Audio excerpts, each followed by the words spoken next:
Hello,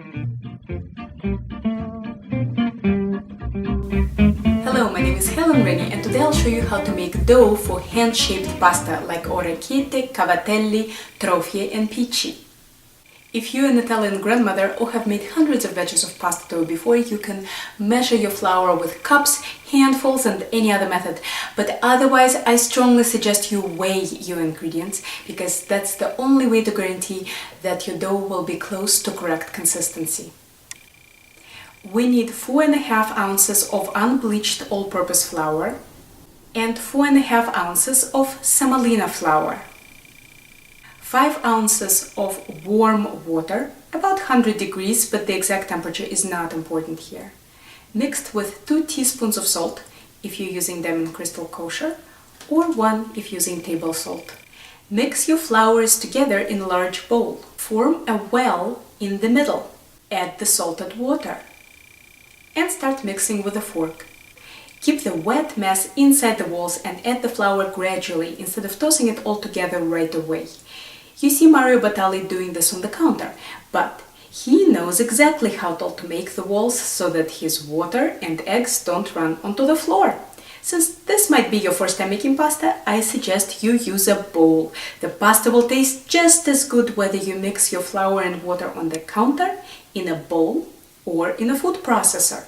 Yes, there is a food processor shortcut that I'll show you in the end of this video. Now that our wet goop is starting to thicken, I'm going to switch how I'm mixing. Instead of just swirling the fork around, I'm going to start folding the dough into the center with my fork hand while rotating the bowl 90 degrees after each fold with the other hand. It is starting to resemble kneading. When the dough gets even thicker, kneading with a fork becomes awkward, and we'll switch to hands. Dunk your fingers into the flour, scrape the dough off the fork and continue folding the dough into the center and rotating the bowl. When you're rotating the bowl, pick one direction and stick with it. This results in the most even flour absorption and best gluten development. You might have heard this term before, but what exactly does it mean? Gluten development means building a rubber band network through your dough. It makes the dough elastic and stretchable. This will allow you to stretch the dough into the desirable shape without tearing it, and it will also give the dough that lovely chewiness when it's cooked. See, we absorbed everything in the bowl and we're ready to knead.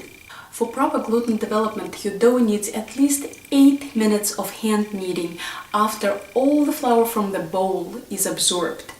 Get it out onto a clean work surface that is not sprinkled with flour and knead it for a minute or two to even out its consistency. But remember that kneading is not just mushing, it is a very structured process.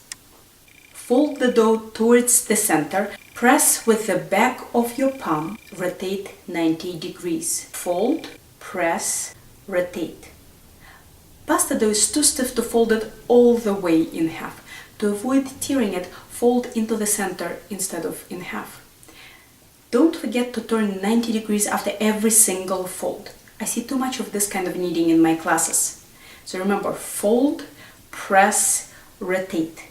Pick a direction of the turn and stick with it to make your kneading most effective. Another common mistake is pressing really hard. When you fold, don't try to stick the dough together. Press briefly and keep on going.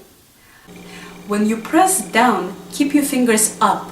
I see a lot of this kind of pressing, which rips the outside of the dough.